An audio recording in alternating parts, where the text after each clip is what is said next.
Hello बच्चों, welcome back. आप देख रहे हैं हमारा YouTube channel physics chemistry solution और मैं आपका फिजिक्स टीचर पर। तो आज हम पढ़ेंगे हमारा अल्टरनेटिंग करंट का सेकंड लेक्चर जिसका नाम है फेजर डायग्राम। फेजर डायग्राम आज के लेक्चर में हम जानेंगे कि फेज क्या होता है, ईएमएफ के अलग अलग फेज क्या होते हैं एसी में, और फिर हम उनको डायग्राम से रिप्रेजेंट कैसे करेंगे। ठीक है, तो लास्ट लेक्चर में हमने एसी की नेचर के बारे में समझा था और आपने देखा कि एसी की नेचर कैसी होती है, कुछ इस तरह से साइनोसॉइडल ग्राफ बनाता है। ईएमएफ जो होता है एसी में क्या करता है, कॉन्टिन्यूसली चेंज हो रहता है, उसकी मैग्नीट्यूड लगातार चेंज होता है और पीरियडिकली वो अपनी डायरेक्शन भी चेंज करते हैं। तो मैग्नीट्यूड कैसे चेंज होता है, जीरो से स्टार्ट होकर एक बार वो पॉजिटिव मैक्सिमम तक जाता है, फिर वापस जीरो, फिर वो नेगेटिव मैक्सिमम तक जाता है, फिर वापस जीरो। ठीक है, तो हम इसको कुछ इस तरह से देख सकते हैं, जैसे मान लीजिए हम इस पॉइंट को जीरो मान लेते हैं, तो ईएमएफ जो है क्या करेगा, एक बार पॉजिटिव डायरेक्शन में मैक्सिमम वैल्यू तक जाएगा, पॉजिटिव, ठीक जाता है, फिर वापस ऐसे घूमकर वापस जीरो तक आता है। ठीक है, फिर उसके बाद ये नेगेटिव वैल्यू तक जाता है माइनस, और फिर ये वापस जीरो तक आता है। तो हम कह सकते हैं कि ईएमएफ क्या करता है एसी में, ऑसिलेट करता है, दो फिक्स पॉइंट के बीच में ऑसिलेट करता है। ठीक है, तो अब एसी के with respect to time, sorry EMF के with respect to time phases क्या होंगे, अलग अलग फेज। तो आइए पहले हम ये जान लेते हैं कि फेज होता क्या है। फेज होता क्या है, देखिए हमने एक टॉपिक पढ़ा था लास्ट ईयर 11th क्लास में, आपने पढ़ा होगा सिंपल हार्मोनिक मोशन, पढ़ा है ना। सिंपल हार्मोनिक मोशन, मान लेते हैं कि एक पार्टिकल है, ये हमने इसके एक डायमीटर बना लिए,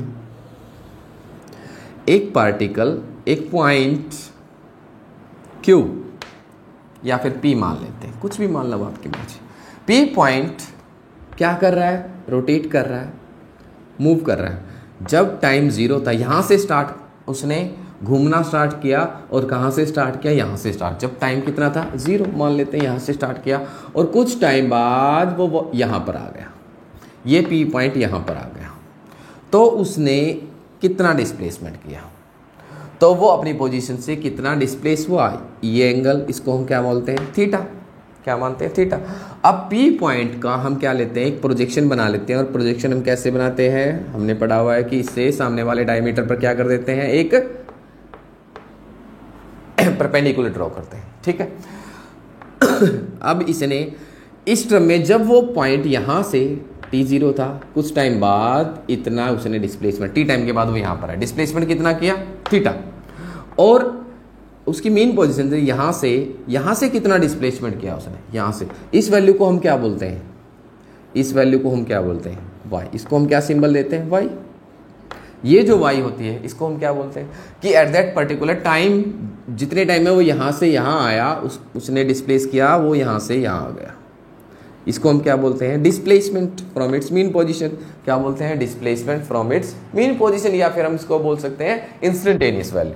ठीक है, अगर ये मान लो कुछ टाइम बाद मान लो ये यहाँ पर आ गया, तो उसने कितना डिस्प्लेसमेंट किया, तो ये इतना डिस्प्लेसमेंट करेगा कुछ टाइम, फिर ये n कहाँ पर आएगा, फिर ये n यहाँ पर आ जाएगा, यहाँ पर कहाँ आएगा, यहाँ पर। अब फिर ये क्या होगा, मान लो p यहाँ पर आ गया, तो ये कहाँ आ जाएगा, तो n कहाँ पर आएगा, ये जब p यहाँ पर आया इस पॉइंट पर, तो n कहाँ होगा, यहीं पर होगा, क्या होगा, यहीं पर। तो डिस्प्लेस, ये कौन सी वैल्यू होगी हमारी, मैक्सिमम डिस्प्लेसमेंट। और कब हुई, देखो उसने कितना डिस्प्लेसमेंट किया, यहाँ था जब कितना किया था, थीटा, फिर उसने कुछ थीटा की वैल्यू बढ़ गई, जैसे जैसे ऊपर जा रहा है वैसे वैसे थीटा की वैल्यू चेंज हो रही है, वैसे वैसे यहाँ थीटा था, यहाँ कुछ और होगा, यहाँ कुछ और होगा, यहाँ कुछ, और यहाँ कितना हो गया 90 डिग्री, और 90 डिग्री पर जाते ही इसकी वैल्यू कितनी होगी, मैक्सिमम। 90 डिग्री पर जाते इसकी वैल्यू कितनी होगी, मैक्सिमम।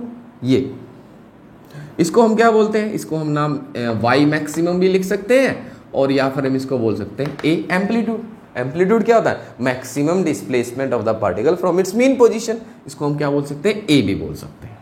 ठीक है, अब जब ये P मान लीजिए घूम कर इधर आया, P यहां पर आ गया, यहां पर आ गया, ठीक है। जब थीटा कुछ और होगा तो n कहां पर होगा, पहले n कहाँ, जैसे जैसे p बढ़ रहा था, जैसे जैसे p थीटा बढ़ रहा था, वैसे वैसे क्या हो रहा था, ये n किधर जा रहा था, ऊपर जा रहा। जब ये थीटा और बढ़ा, p इधर गया, p इधर आने से p यहाँ पर आ गया, तो अब ये n पॉइंट जो था, ये n यहाँ आ गया था, अब ये वापस n कहाँ जाएगा, यहाँ पर आ जाएगा। कहाँ पर आएगा, नीचे आएगा। p यहाँ पर आ गया, थीटा और चेंज हुआ, थीटा और चेंज हुआ, तो n कहाँ पर आएगा, n यहाँ पर आ जाएगा वापस। फिर p यहाँ पर आ गया तो n यहाँ पर आ गया। अब उसके बाद p घूमकर यहाँ पर आया तो n कहाँ पर आएगा, यहाँ पर आएगा। तो एंगल देखिए कितना हो जाएगा, ये वाला एंगल पूरा। फिर जब p यहाँ पर आया तो n भी यहाँ पर होगा। अब p पूरा एक रोटेट यहाँ पर आया तो ये एंगल कितना हो जाएगा। और फिर जब p वापस एक अपना साइकिल कंप्लीट करता है तो n यहाँ पर आया। तो हो क्या रहा है, सोचिए, जो p पॉइंट है क्या कर रहा है, रोटेशन कर रहा है। क्या कर रहा है, रोटेशन कर रहा है। और n क्या कर रहा है, n देखिए, p जैसे जैसे घूमा, p n स्टार्टिंग में p n ऊपर गया, फिर जैसे ये और घूमा n वापस नीचे आ गया, वापस जीरो। पहले n मैक्सिमम तक गया, फिर जीरो तक आया, फिर उल्टी डायरेक्शन में ये नेगेटिव तक गया, मैक्सिमम। फिर जैसे जैसे p आगे गया वैसे वैसे n ऊपर गया। तो p क्या कर रहा है, रोटेट कर रहा है, रोटेशन कर रहा है। और n क्या कर रहा है, ऑसिलेट कर रहा है। किन दो पॉइंट के बीच, जैसे जैसे घूमता रहेगा n ऊपर वाले मैक्सिमम, फिर नीचे वाले maximum, zero maximum, zero maximum, ऐसे ये क्या करता रहेगा, ऑसिलेट करता रहेगा। क्या करेगा, ये ऑसिलेट करता रहेगा। ठीक है, ठीक। अब देखिए, अब मान लेते हैं, सोचिए, अब सोचो,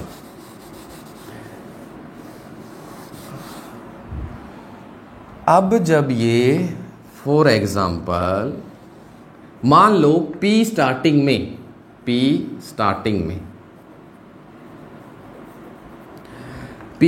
में यहां आ गया, P पॉइंट, ठीक है, P, और इसने एंगल बनाया कुछ, मान लेते हैं 30 डिग्री, फॉर एग्जाम्पल हम 30 डिग्री मान लेते हैं। तो n कहाँ है, यहां पर है n, ये वाला n, और ये क्या है हमारा इंस्टेंटेनियस वैल्यू n, ठीक है, यहां पर। अब जब p यहां पर है, ठीक है, जब एंगल यहां पर, एंगल कितना है 90। अब जब p वापस घूमकर यहां तक आया, यहां तक, ये एंगल मान लेते हैं हम कितना है 150। अब ये वापस, एक सेकेंड, ये कुछ ऐसे बनेगा, ये तो वापस n कहाँ है, यहाँ पर। अब देखिए, जब p ने कितना डिस्प्लेसमेंट किया था 30 डिग्री, कितना 30 डिग्री, तो p यहाँ था, और n कहाँ था, यहाँ था। और जब p ने डिस्प्लेसमेंट किया कितना 150 डिग्री, एंगल कितना बना, एंगल मतलब थीटा ऐसे चेंज हो रहा है, p यहाँ पर घूम कर आ रहा है तो थीटा भी चेंज हो रहा है। तो p जब 150 डिग्री था तो n वहीं पर है जहाँ पर p कहाँ था, जब उसने 30 डिग्री।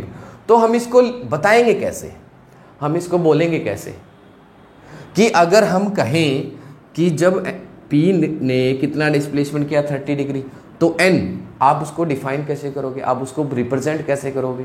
तो n कहाँ है, तो ये उस टाइम इसकी वैल्यू कितनी है, मान लेते हैं y1 मान लेते हैं, ठीक है। अब ये 30 डिग्री वाले को आप बताओगे कैसे, लेकिन इस n में दोनों केसेस में ये n पर है, लेकिन दोनों में एक फ़र्क है, दोनों में एक फ़र्क है कि जब P 30 डिग्री डिस्प्लेसमेंट कर रहा था तो उस टाइम n ऊपर जा रहा था।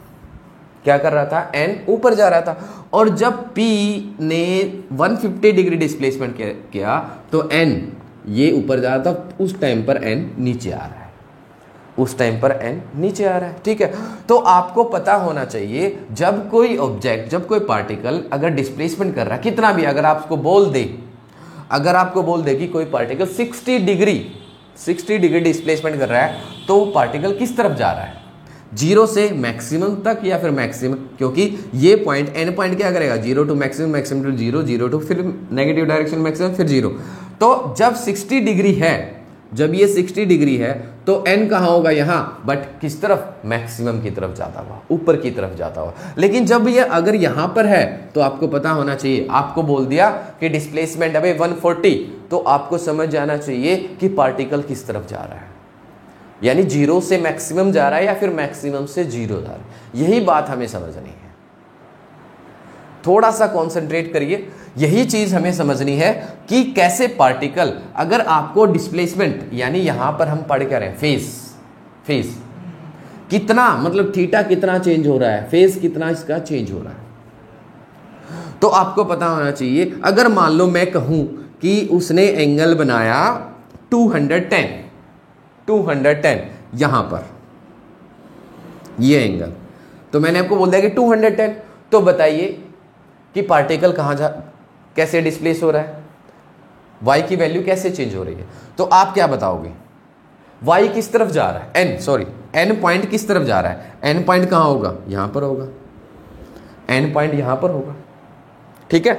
तो किस तरफ जा रहा है, यहां पर है 210, तो किस तरफ जा रहा है, मैक्सिमम तक, कहां पर, but in opposite direction, maximum, ये वाला मैक्सिमम नेगेटिव डायरेक्शन में यहां पर जा रहा है। अगर मैं कहूं कि 320 बना रहा है, तो आप क्या कहोगे, 320, सोचो कहां पर होगा, यहीं पर आसपास।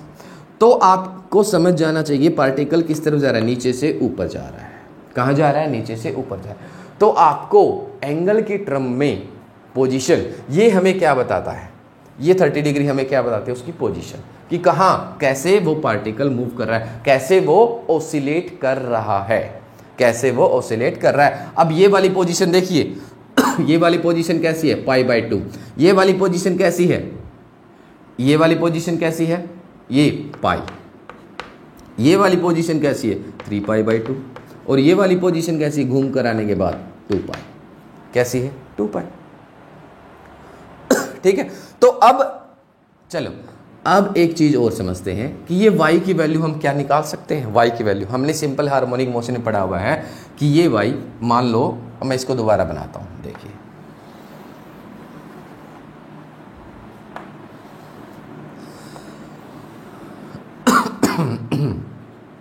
P पॉइंट मान लेते हैं, यहां पर है P पॉइंट, इसने कितना डिस्प्लेसमेंट किया, थीटा। इसकी प्रोजेक्शन कहाँ होगी, ये n। ये वाली वैल्यू क्या होगी, y, क्या होगी y, ठीक है। ये वाली वैल्यू क्या होगी, इसको हम क्या बोलेंगे, इसको हम क्या बोलते हैं, यहां से यहां तक की वैल्यू को a, मैक्सिमम डिस्प्लेसमेंट, तो ये वाला भी क्या होगा, a, ठीक है। तो y की वैल्यू, ये थीटा है तो ये भी क्या होगा, थीटा। तो इन राइट एंगल ट्रायंगल, तो y अपॉन a, y ये क्या है आपका परपेंडिकुलर, ये क्या है आपका hypotenuse, y upon a is equal to sine theta. क्या होगा, साइन थीटा। y किसके इक्वल होगा, a साइन थीटा की जगह हम क्या लिख सकते हैं, ओमेगा टी। क्या लिख सकते हैं, y is equal to a sine omega t. अब y की वैल्यू देखिए, जैसे जैसे ये चेंज हो रहा है थीटा ओमेगा टी, जैसे जैसे ये चेंज हो रहा है वैसे वैसे y की वैल्यू भी चेंज हो रही है। क्यों, y की वैल्यू का मतलब क्या है, n पॉइंट ऊपर जा रहा है तो y भी चेंज हो रहा है, ऊपर जा रहा है फिर नीचे आ रहा है, फिर और नीचे जा रहा है, फिर जीरो आ रहा है, फिर ऊपर जा रहा है। तो जैसे जैसे ओमेगा टी चेंज हो रहा है वैसे वैसे आपका y भी चेंज हो रहा है।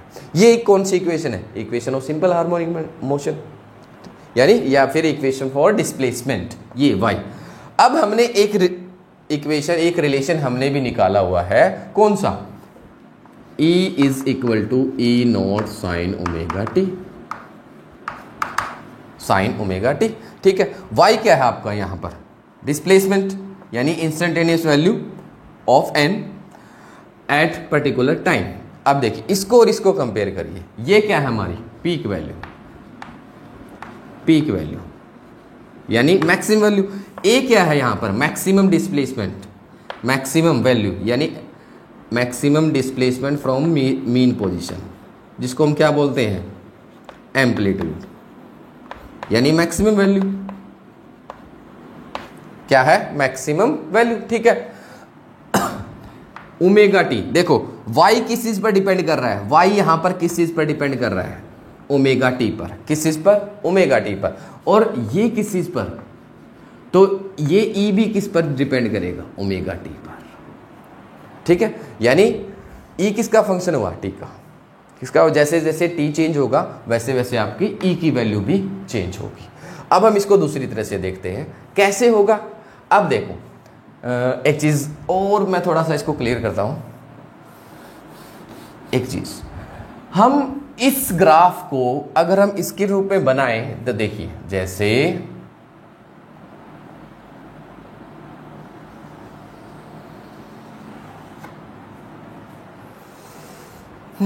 थोड़ा सा इसको और ढंग से बना लेते हैं।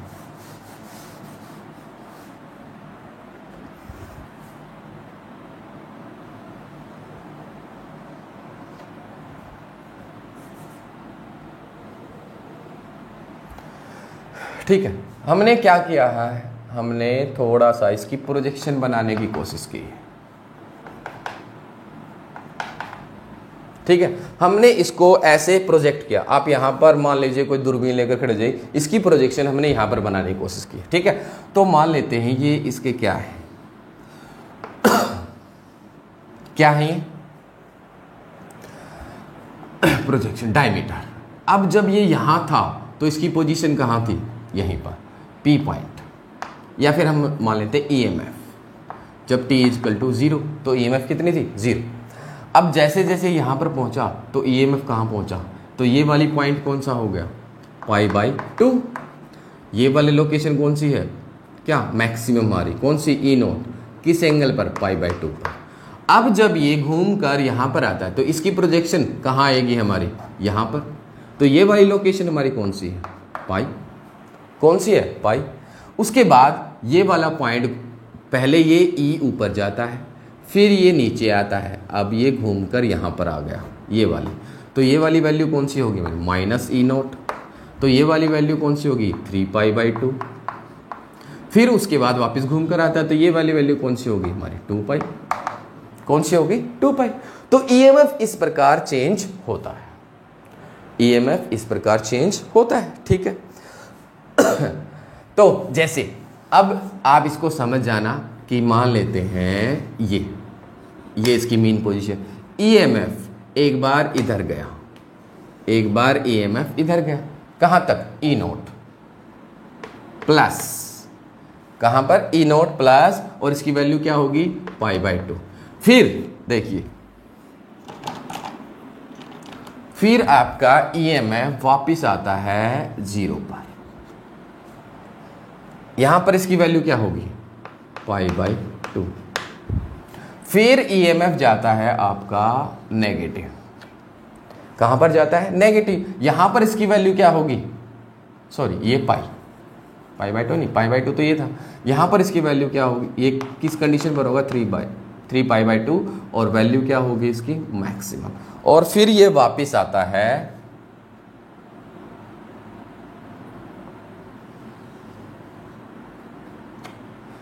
यहां पर 0 पर वापस, और इसकी वैल्यू क्या होगी यहां पर, 2π।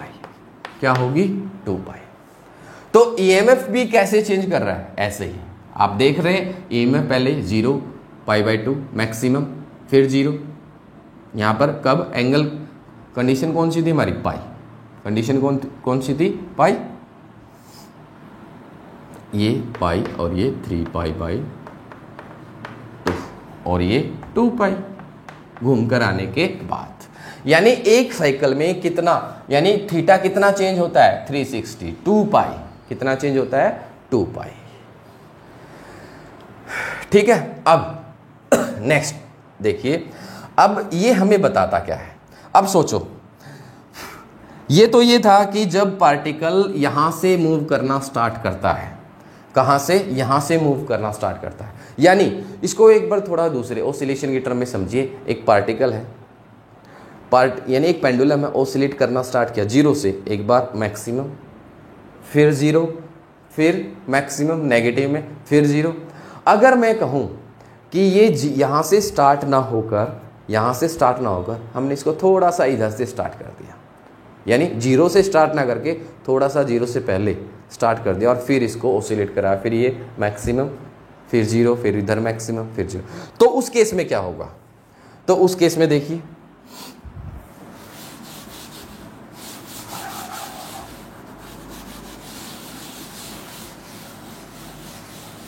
आइए देखते हैं कि मान लो हमने ऐसे बना लिया, ये इसके डायमीटर,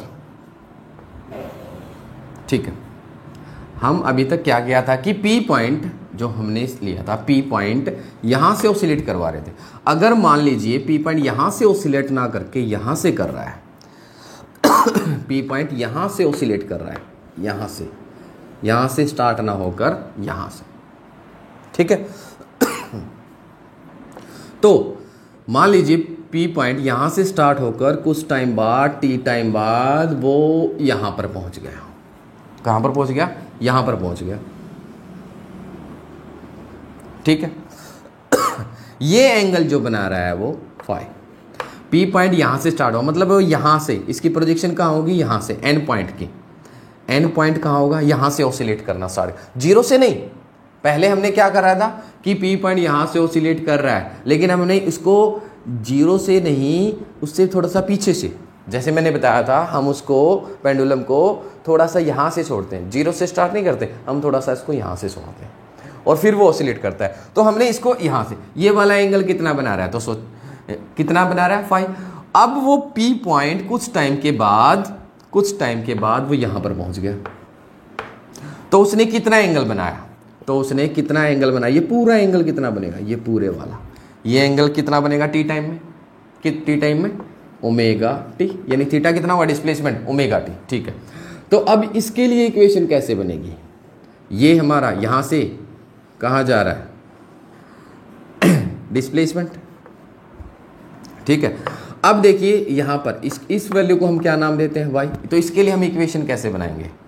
तो ये एंगल कितना, ये वाला एंगल कितना होगा आप बताइए मेरे को? ये वाला एंगल, ये पूरा एंगल कितना है? ये पूरा एंगल, या फिर हम इसको ऐसे ड्रॉ कर लेते हैं,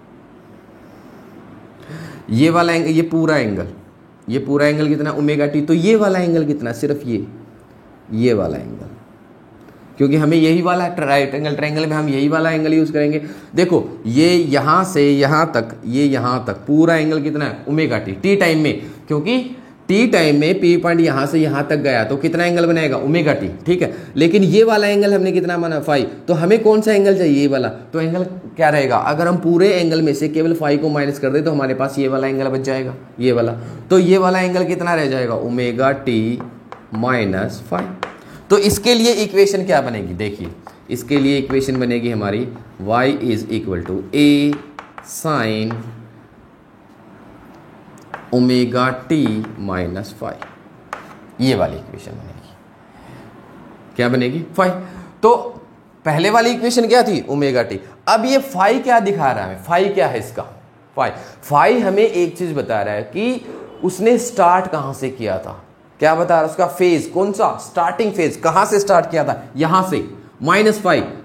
यहां से किया होता तो कितना आता हमारा? Omega T. हमने कहां से स्टार्ट किया? यहां से।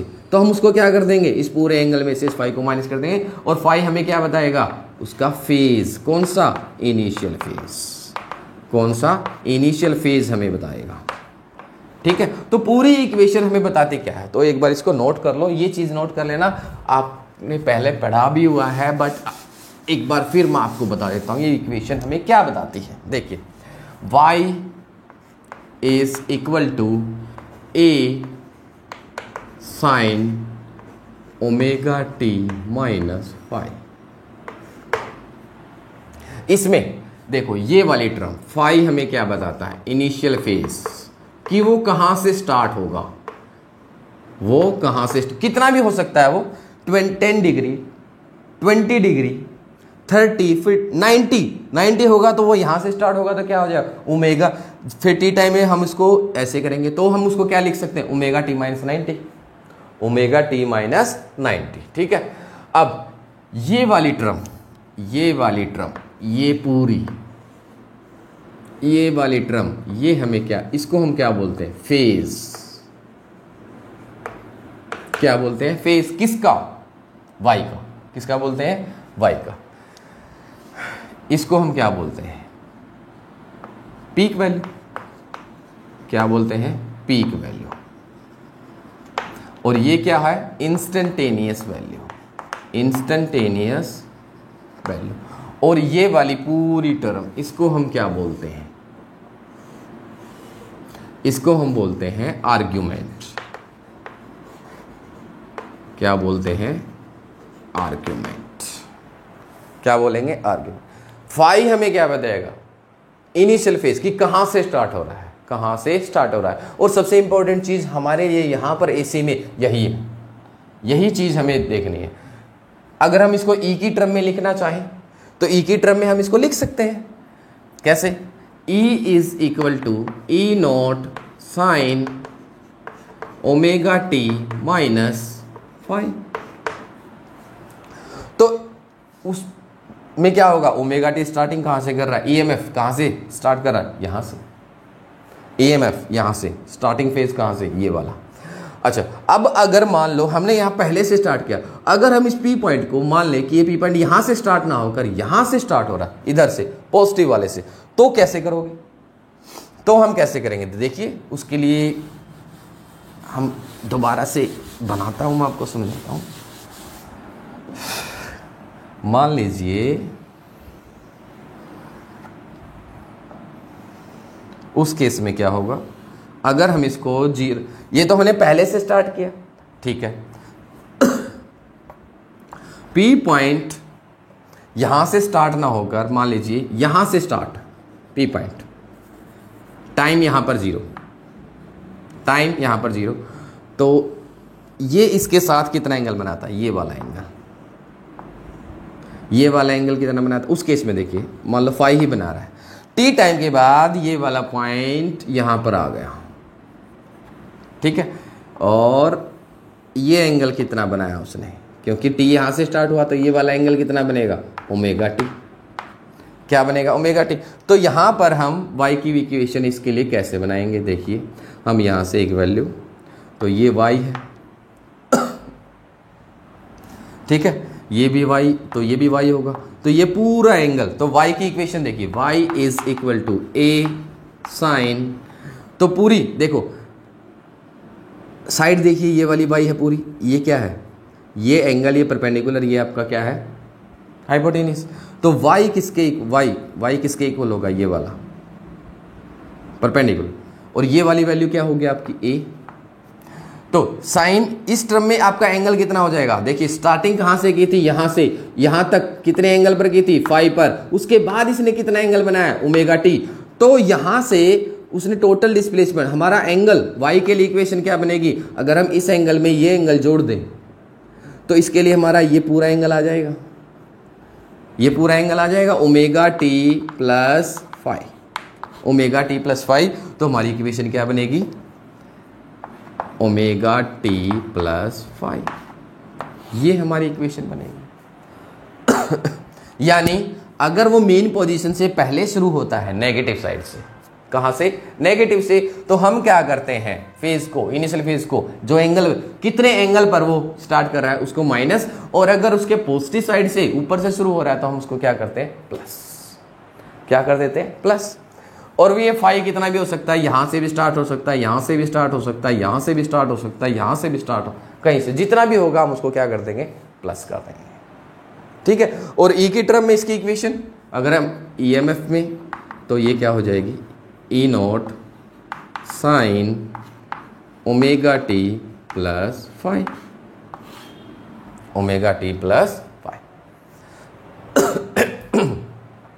ठीक है।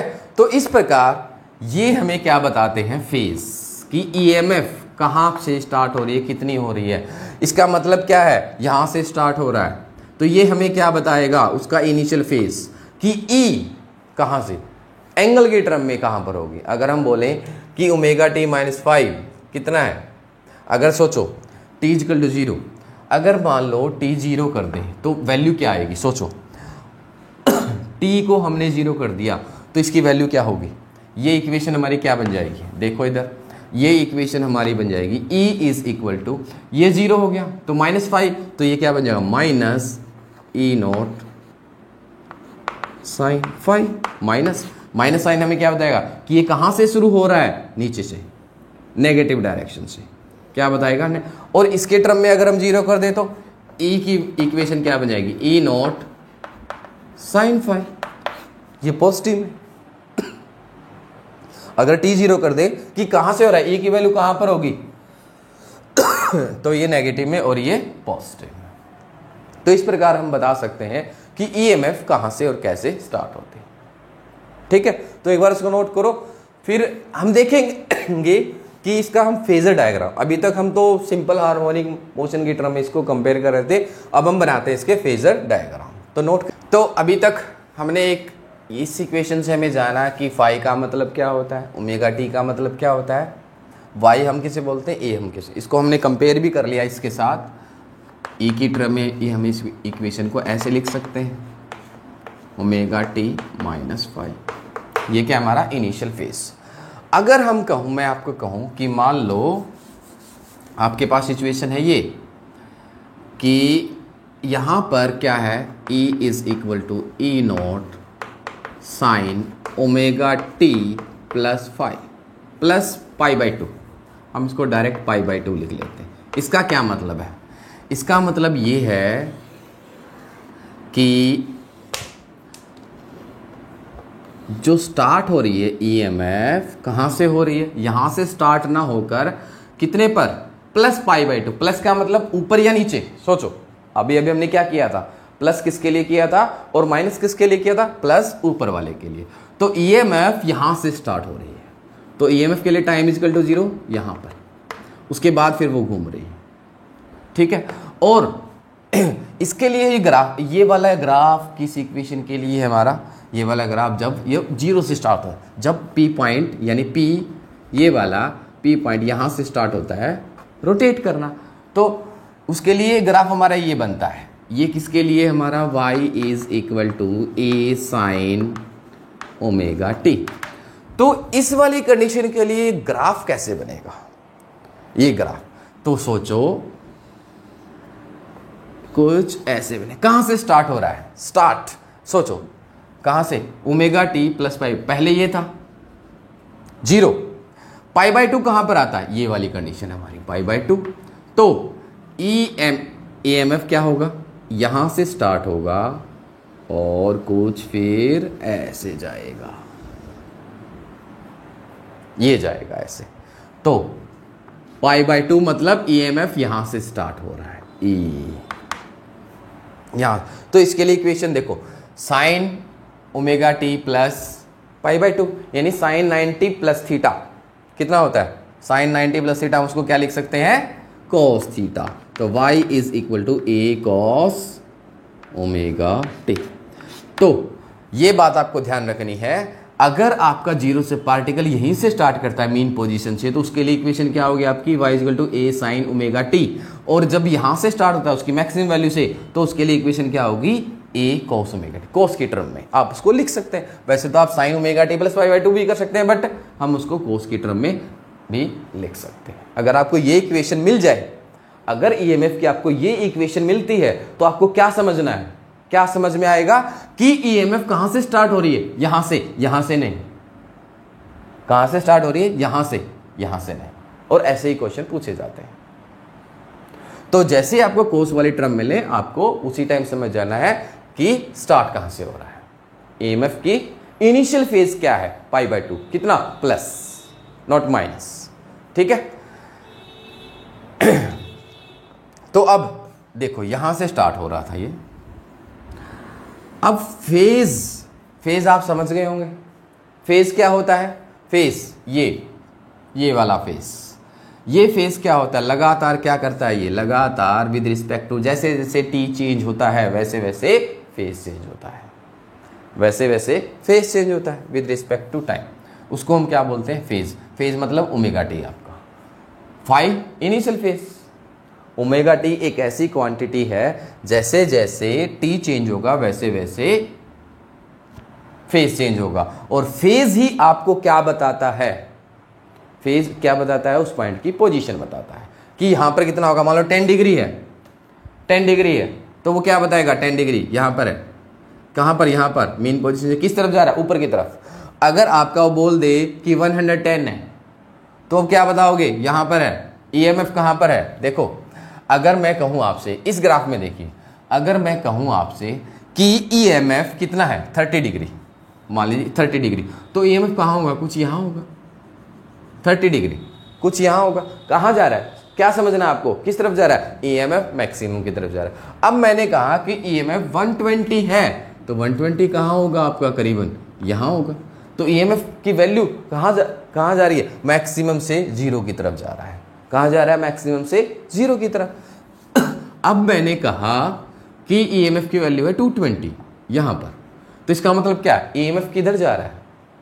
कैसे? जीरो से किधर जा रहा है? नेगेटिव डायरेक्शन की तरफ, मैक्सिमम की तरफ।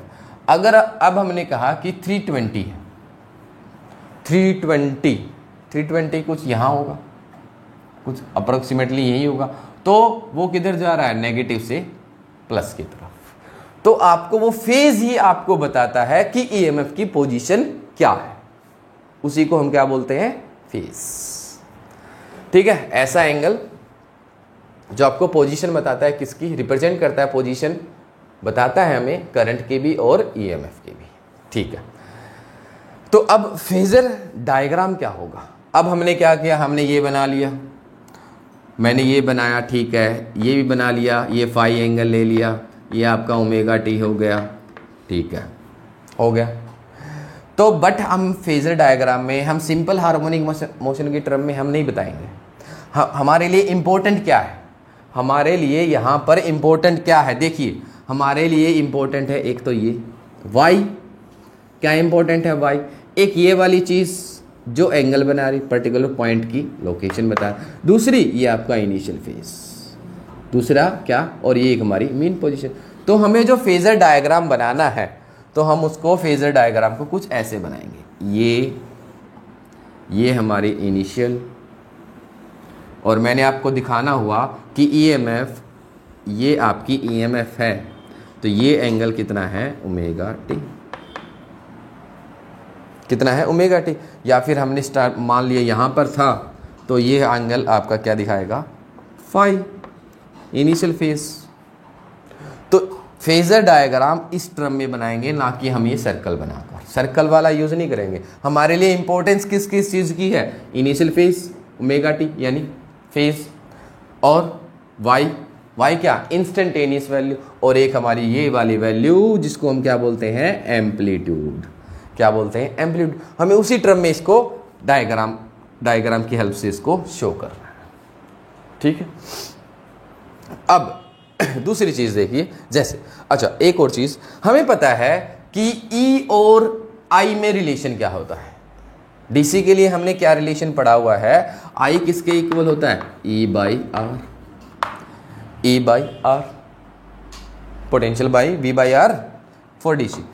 क्या एसी में भी यही होता है? डीसी में हमने पढ़ा है कि आई की वैल्यू ई से हमेशा कम होती है। ठीक है, होता है, क्योंकि वहां पर रेजिस्टेंस उसको अपोज करने वाला होता है। बट एसी में कितनी? एसी में भी कम होती है या फिर इक्वली होती है, या फिर रेजिस्टेंस ही उसको चेंज करता है, उसकी वैल्यू को कम करता है? नहीं, ऐसा नहीं है। एसी में और भी बहुत सारी चीजें होती हैं जो कि उसकी वैल्यू को अफेक्ट करती हैं। जैसे रेजिस्टेंस तो होता ही है, कैपेसिटर भी होता है, इंडक्टर भी होता है, जिसको हम आगे पढ़ेंगे कि कैसे इसकी वैल्यू को वो अफेक्ट करते हैं।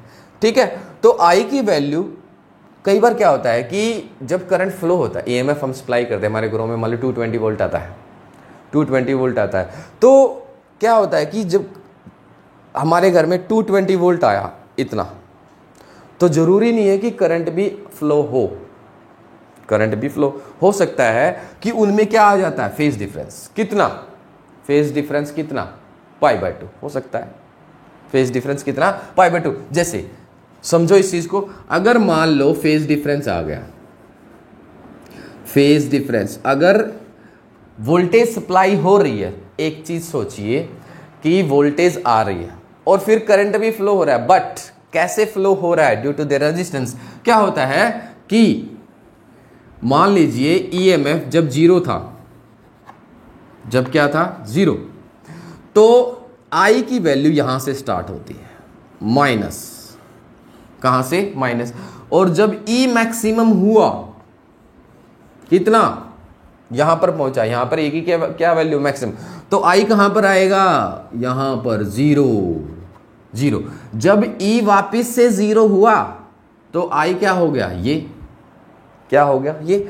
और जब ये यहां पर हुआ तो वो कहां आ गया? जीरो।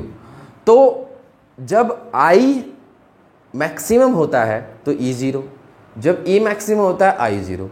तो इस केस में होगा क्या, तो जब हम पावर निकालते हैं, वर्क डन निकालते हैं, वर्क पर यूनिट टाइम, तो वर्क का फॉर्मूला होता है हमारे एसी में, क्या होता है, आई नोट इंटू ई नोट इंटू कोस फाइव, क्या होता है कोस फाइव, और कोस 90 कितना होता है, अगर फेज डिफरेंस दोनों में कितना हो जाए 90 डिग्री, तो हमारा वर्क क्या हो जाएगा, जीरो, कितना हो जाएगा, जीरो।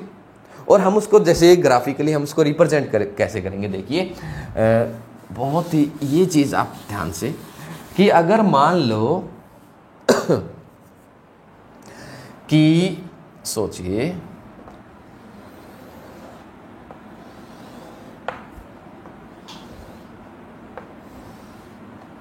ईएमएफ यहां पर है, ईएमएफ यहां पर है ये, और आई है यहां पर, देखिए आई है यहां पर, इसके साथ ये 90 डिग्री बनाता है, ईएमएफ यहां पर ये कितना बनाता है, ये पूरा क्या क्या बनाता है, 90 डिग्री। जब ये यहां पर होगा तो ई कहां पर आ जाए, आई कहां पर आ जाएगा, जीरो पर। जब ये यहां होगा तो आई कहां पर आएगा, यहां पर, और जब ये यहां होगा तो आई कहां आएगा, यहां पर। तो जरूरी नहीं है, सोचो अब एक चीज और समझिए, जब ई बढ़ रहा है ऐसे केसेस में देखिए, जब ई बढ़ रहा है, देखिए यहां पर ई किधर जा रहा है, मैक्सिमम की तरफ, आई का क्या हो रहा है, आई किधर आ रहा है, जीरो की तरफ, किधर आ रहा है, जीरो की तरफ। अब ई यहां पर आ गया मैक्सिमम पर, और आई आ गया जीरो, आई कितना आ गया, जीरो। अब ई यहां पर आ रहा है, ई डिक्रीज हो रहा है जीरो की तरफ, तो आई क्या होगा, बढ़ेगा, आई क्या होगा, बढ़ेगा। समझ आई कुछ बात।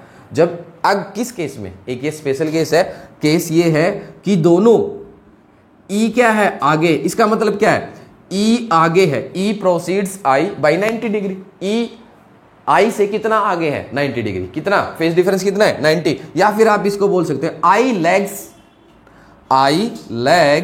ई बाई 90 डिग्री, या तो आप बोल सकते हो ई आई से 90 डिग्री आगे है, π/2, या फिर आई ई से π/2 पीछे है।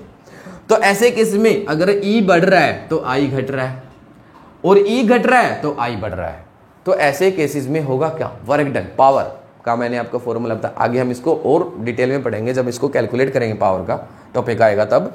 लेकिन उस केस के क्या होगा, कोस 90 π/2, कोस π/2 जीरो होता है, तो वर्क डन भी जीरो, और वर्क डन जीरो होगा तो क्या होगा, वर्क डन जीरो होगा तो क्या होगा, मान लीजिए आपके घर में ईएमएफ आ रहा है 220 वोल्ट, ठीक है, आपने देखा कि घरों में 220 वोल्ट आ रहा है, आपने एक वोल्ट मीटर लिया, मेजर किया, क्या क्या होगा, आपने एक वायर आई, इसमें 220 वोल्ट, आपने हाथ लगाया, फुल करंट, क्या लगा, फुल करंट, दोबारा लगा जीरो, कोई झटका नहीं, फिर लगा फुल नेगेटिव में, फिर लगा जीरो। तो इसका मतलब क्या है कि आपकी ईएमएफ क्या कर रही है, ऑसिलेट कर रही है।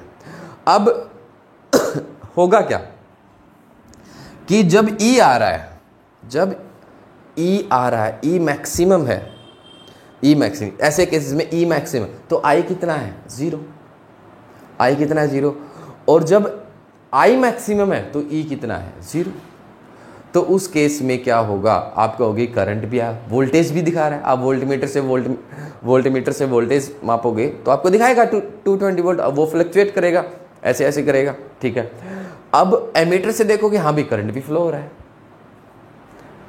ई फ्लक्चुएट करेगा तो आई भी क्या करेगा, ऑसिलेट करेगा, ई ऑसिलेट करेगा तो आई भी उसके पीछे पीछे ऑसिलेट करेगा, बट उन्हें फेज डिफरेंस कितना हुआ, 90 डिग्री। तो इसका मतलब क्या हुआ, अब करंट भी आ रहा है, ईएमएफ भी आ रहा है, लेकिन फेज डिफरेंस 90 डिग्री है। इसका फर्क क्या इफेक्ट पड़ेगा कि आपका वर्क नहीं होगा, वर्क नहीं होगा तो आपका पंखा चलेगा ही।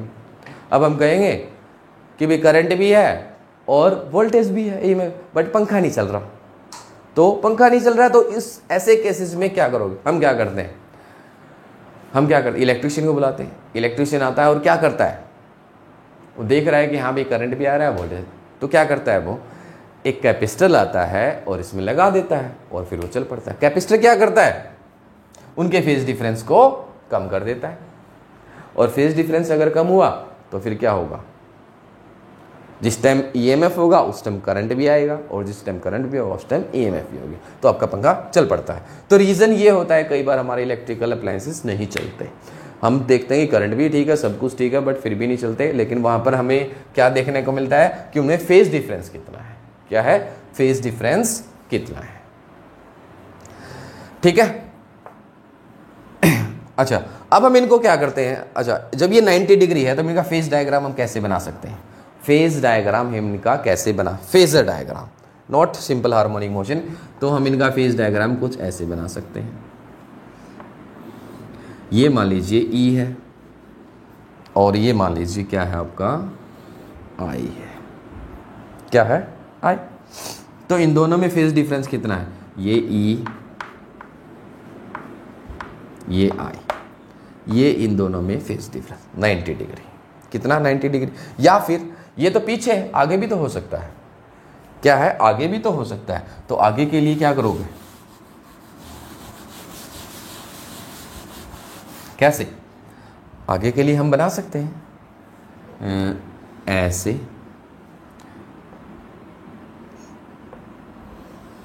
ये आपका क्या है? ई,